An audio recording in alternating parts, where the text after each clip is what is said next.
안녕하십니까. 이론 쉬운 번째 시간인가요? 네, 임대차 하고 있었습니다. 지난 시간에 임대차의 뜻, 일방의 물건의 사용 수익을 약정하고 상대방은 차임 지급을 약정함으로써 성립하는 유상쌍무 낙성 분료식 계속적 계약이다 그랬습니다.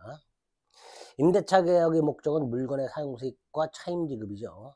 물건은 동산, 부동산 불문화재, 농경지는 제외가 되고요. 비소비 무료여야 된다 그랬습니다. 그리고 꼭 임대인 소유가 아니어도 된다 그랬습니다. 차임은 반드시 지급해야 된다 그랬죠. 차임 지급은 임대차 요소가 되는데요. 금전 아니어도 된다.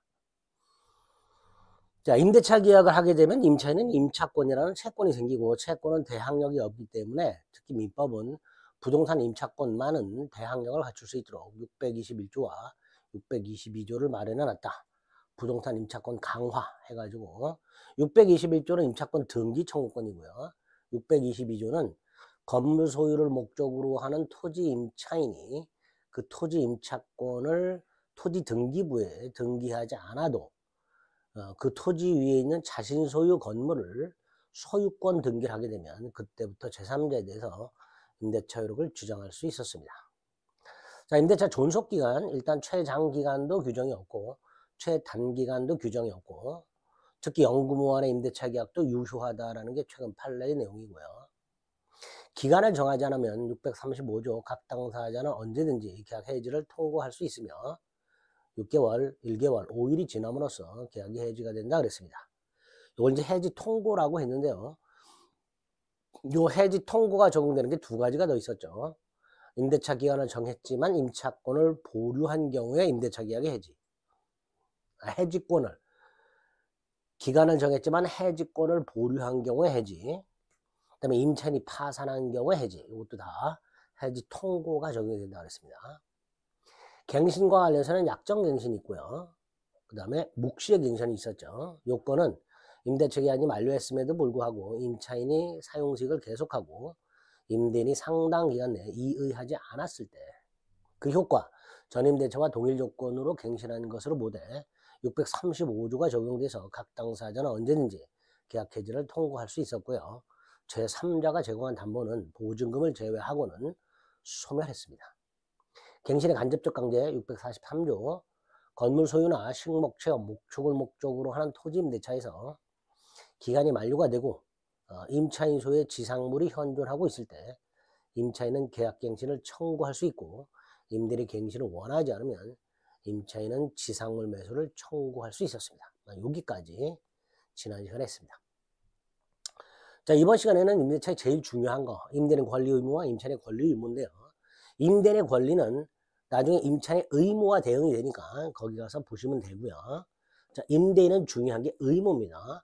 일단 임차인으로 하여금 목적물을 사용, 수익하게 할 의무가 기본이죠. 그 의무로부터 A, 목적물을 인도해야 되고 B, 제3자가 만약에 임차인의 사용수익을 방해하면 임대인이 그 방해를 제거해 줘야 되고 C, 제일 중요하죠. 계약 존속 중에 그 목적물을 사용 수익할 수 있는 상태를 유지할 의무. 이걸 이제 현상 유지 수선 의무라고 합니다.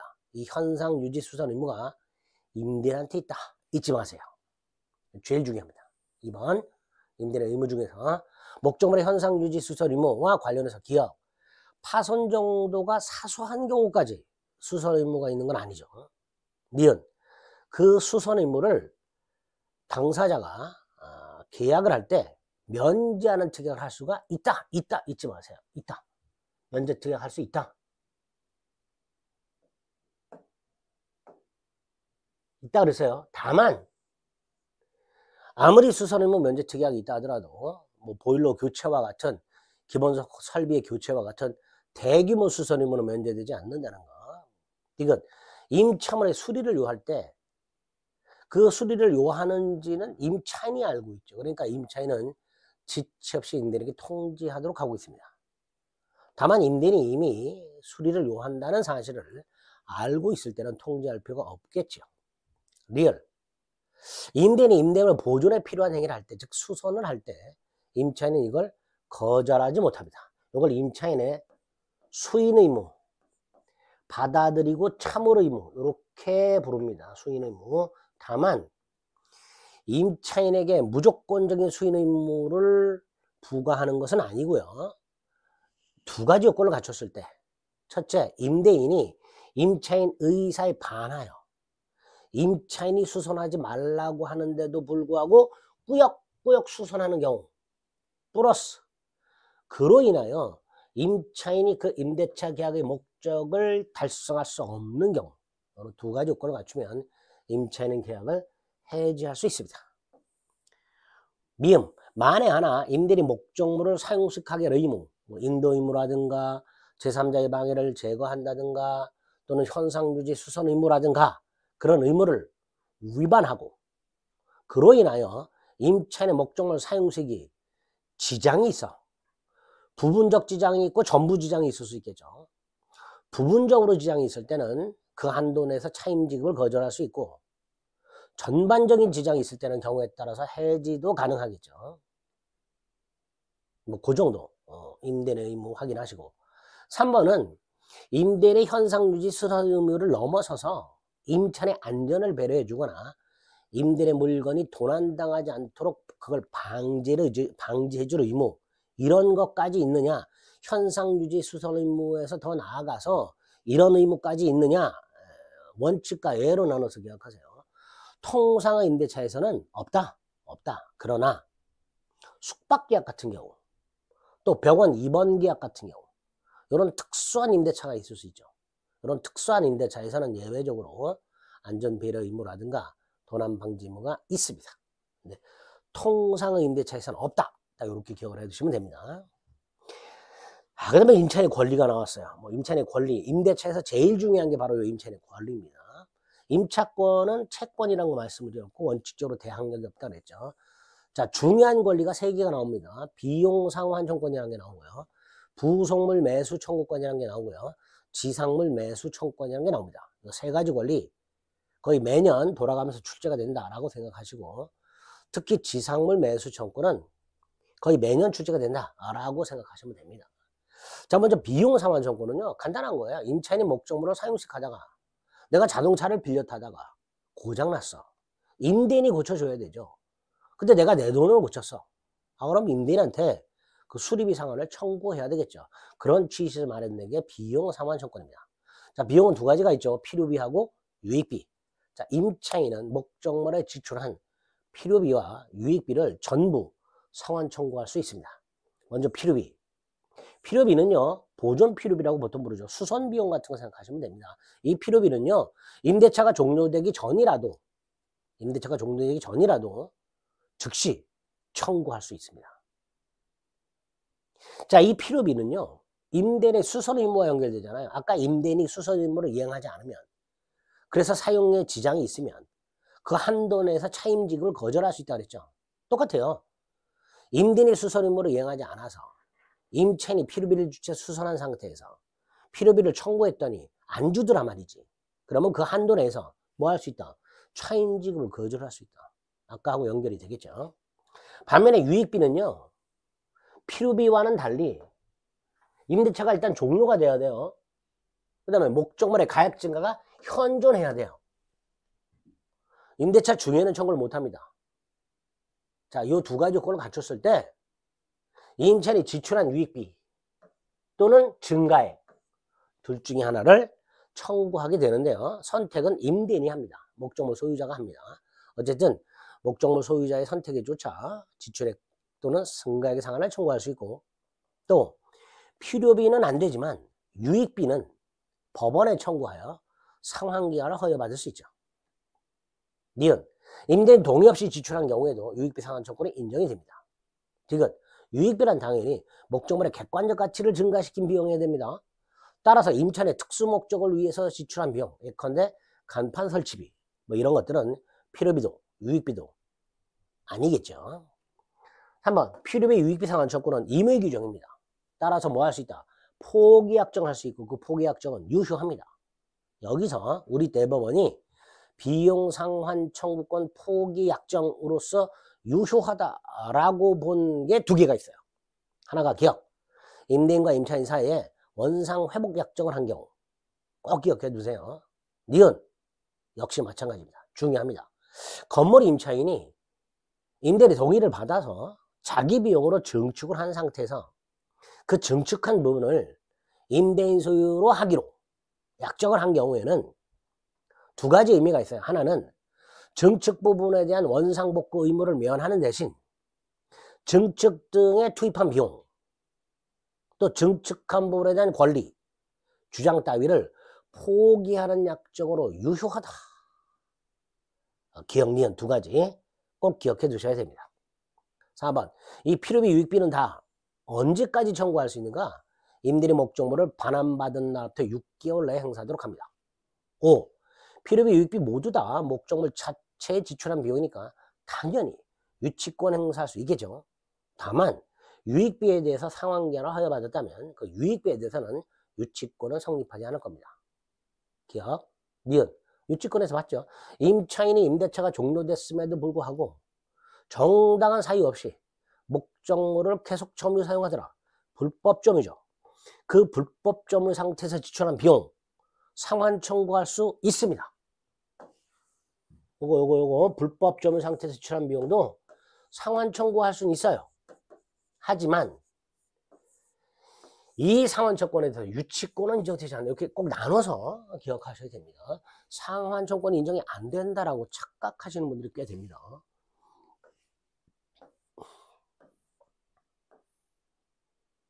뭐 요 정도 보시면 돼요. 6번은 그냥 뭐 건너뛰어도 됩니다.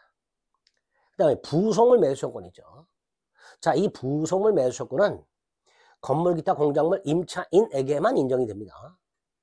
다른 임차인이나 임대인에게는 인정이 안 돼요. 뭐 토지 임차인 안 됩니다. 건물 기타 공작물 임차인에게만 인정된다. 기억하셔야 되고요. 건물 기타 공작물 임차인만 부속물 매수를 청구할 수 있다. 두 번째, 두 개만 됩니다. 하나가 임대인 동의 받아서 부속시킨 거 하고요. 임대인으로부터 매수한 부속물 하고요.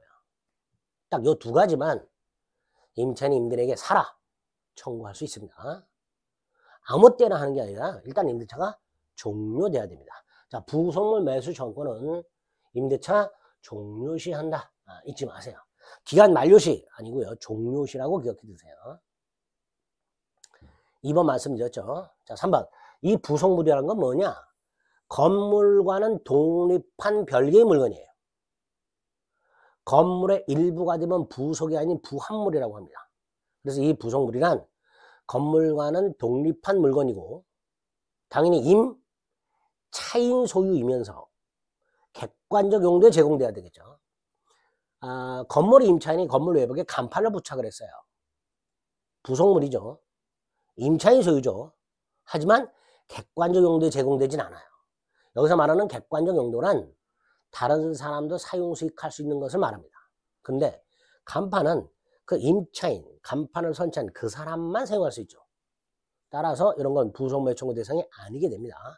그래서 부속물 매수 청구의 대상이 되는 부속물이란 독립물, 임차인 소유, 객관적 용도 이렇게 기억을 해 두셔야 돼요.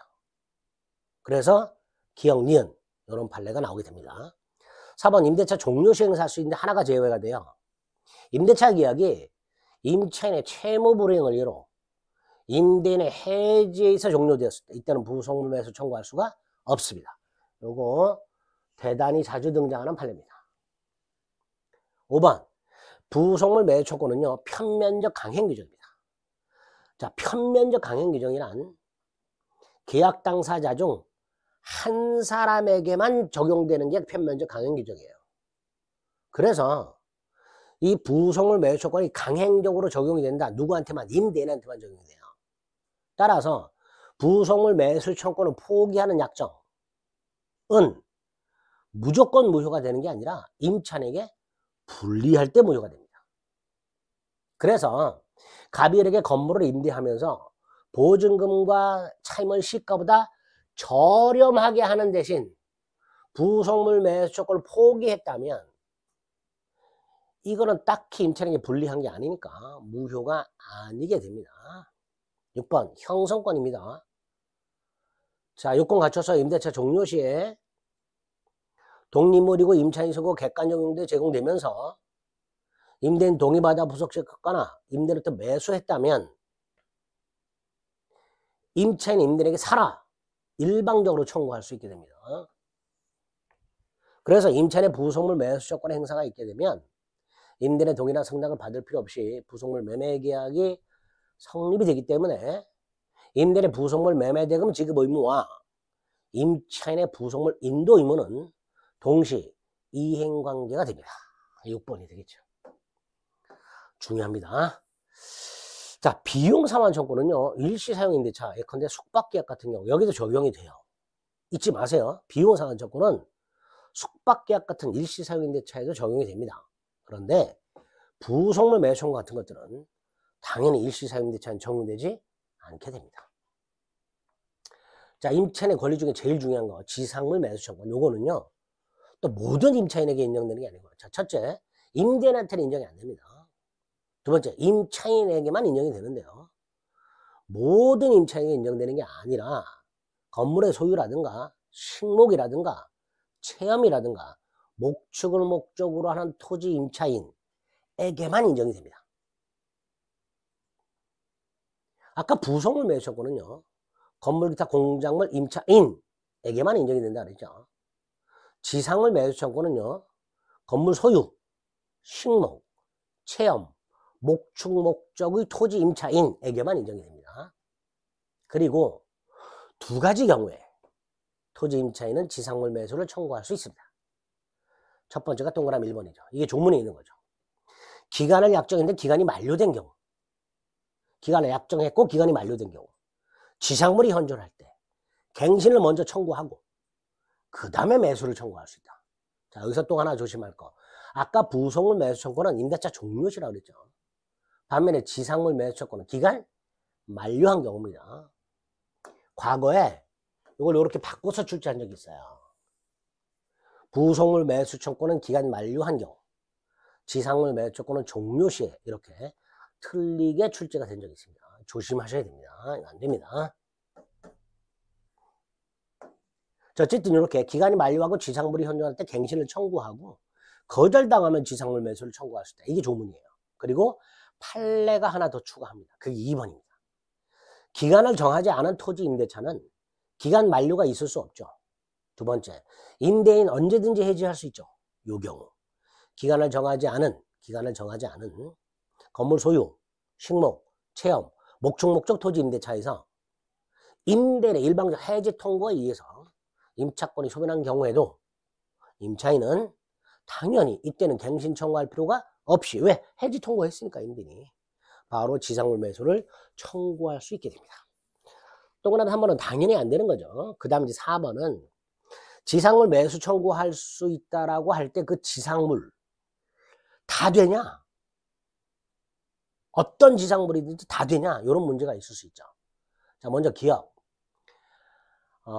그 지상물이, 건물이 임대차 목적에 반하여 축조가 되고 식목을 목적으로 땅을 빌린 놈이 건물을 지어서 펜션을 운영하고 있다, 이런 경우 임대차 목적에 반하여 축조된 지상물이고, 그 다음 그 지상물이 임대인이 예상할 수 없을 정도의 고가의 지상물이라면 이때는 안 돼요. 요건 안 돼. 요건 안 돼. 그리고 요거를 제외한 나머지는 다 된다라고 생각하시면 돼요.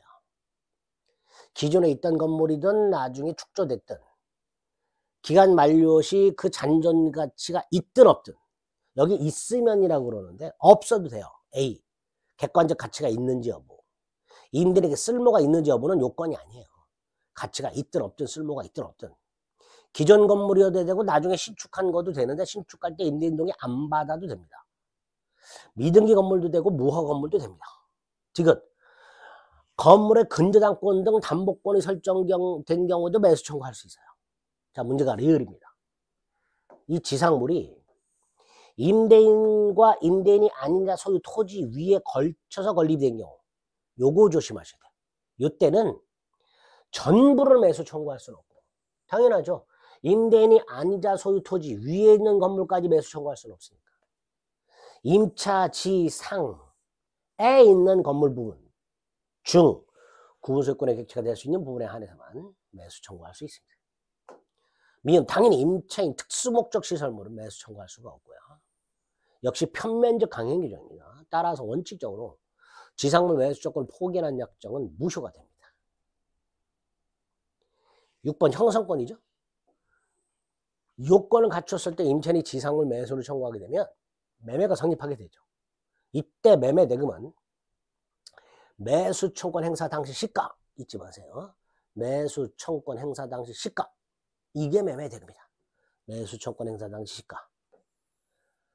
니은은 나중에 문제풀이 가서 볼 거고요. 디귿도 뭐 크게 신경 안 쓰셔도 됩니다. 기억 정도만 확인하시면 됩니다.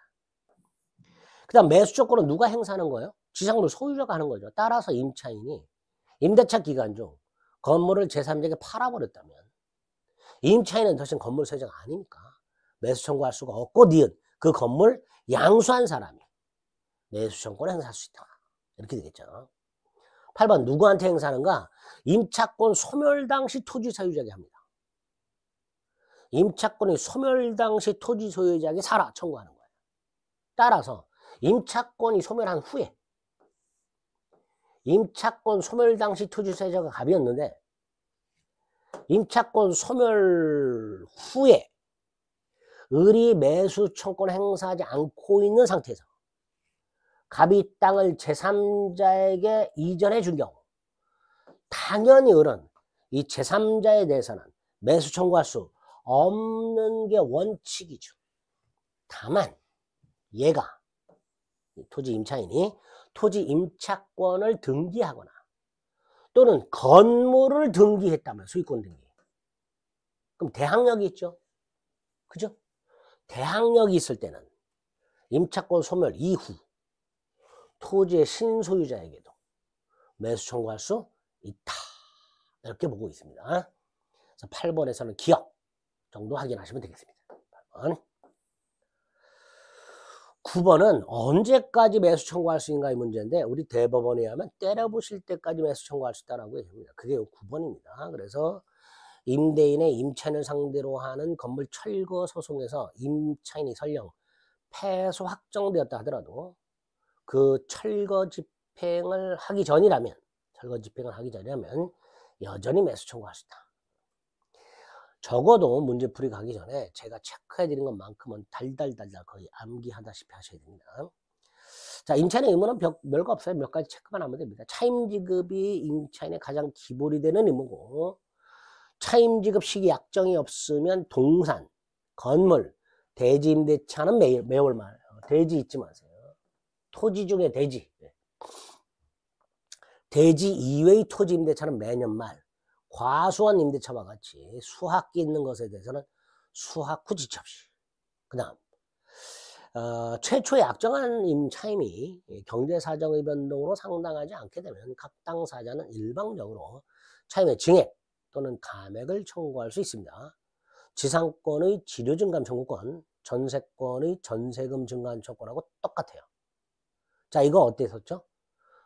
증감 청구는 형성권이고, 두 번째 상대방이 이의를 하게 되면 재판을 하게 된다 그랬죠.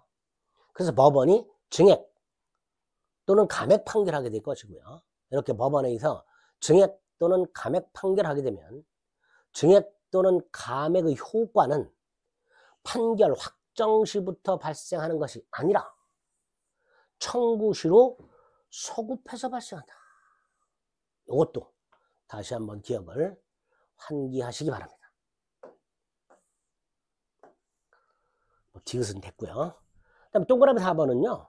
임차인에게 따로 차임 감액 청구 및 해지권 인정되는 경우가 있어요. 자, 요건은 뭡니다. 임차물의 일부가 임차인의 잘못 없이 멸실 기타 사유로 인하여 사용식할 수 없게 된 경우. 그죠? 누구의 잘못 없이? 임차인 잘못 없이.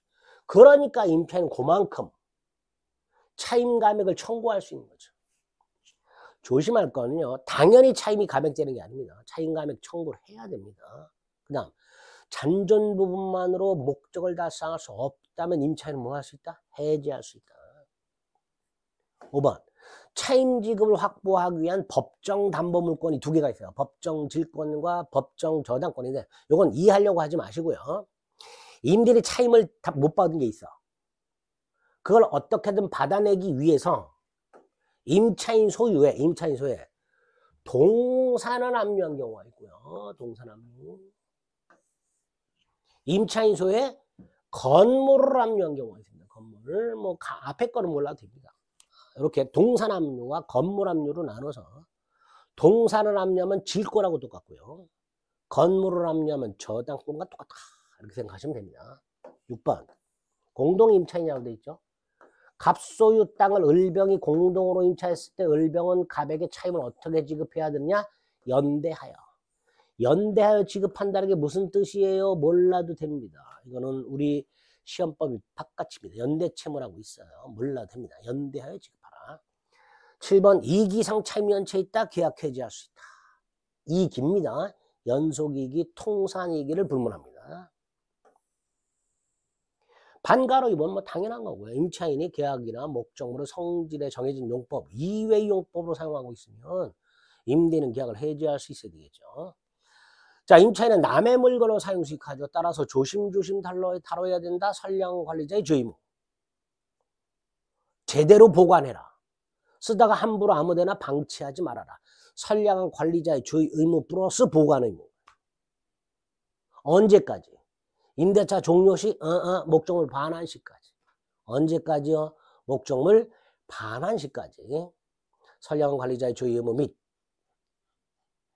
보관 의무가 있다. 만에 하나 목적물이 멸실이 돼버렸다.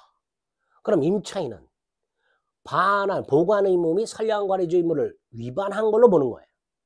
따라서 임차인이 내 잘못이 아니다 라는 걸 증명하라 라는 게 판례입니다. 임차인에게 선량한 관리자의 주의 의무와 보관 의무가 있잖아. 근데 목적물이 멸실됐다면 임차인은 선량한 관리자의 주의 의무 및 보관 의무를 위반한 걸로 추정을 해버리는 거예요. 야, 네 그 의무가 있지 않냐, 너 제대로 안 한 거 아니야? 이렇게. 그러니까 임차인이 책임을 면하려면 내 잘못 아닌데요? 라는 걸 증명하라. 그게 1번, 2번입니다. 그래서 임차물에 대한 선량 관리자의 주의 의무를 다 했다라는 걸 누가? 임차인이 증명해라. 이런 거죠. 통지 의무 아까 살짝 봤죠? 수선을 요할 때 하나 더. 목적물의 권리주장자가 있을 때. 임대차 목적물이 수선을 요하거나 권리주장자가 있으면 임차인은 지체 없이 통지하고 다만 임대인이 안 때는 그럴 필요 없고. 624조 봤죠? 임대인이 보존행위 할 때 참아라. 다만 임차인의 이사에 반하는 보존행위 및 이로 인한 사용불능, 목적 달성 불능 해지할 수 있다. 그렇죠? 6번 목적물 반환 의무와 원상 회복 의무가 있고 뭐 기본적인 의무죠. 뭐 요 정도를 임차인의 의무로 간단히 조문을 위주로 확인하시면 됩니다. 이런 거 출제되면요 맞춰주셔야 돼요. 이런 것들은. 그죠? 크게 어렵지 않습니다. 자, 임대차의 마지막 임차권 양도와 전대차가 남았습니다. 이거 이제 시간을 좀 달리해서 살펴보도록 하겠습니다.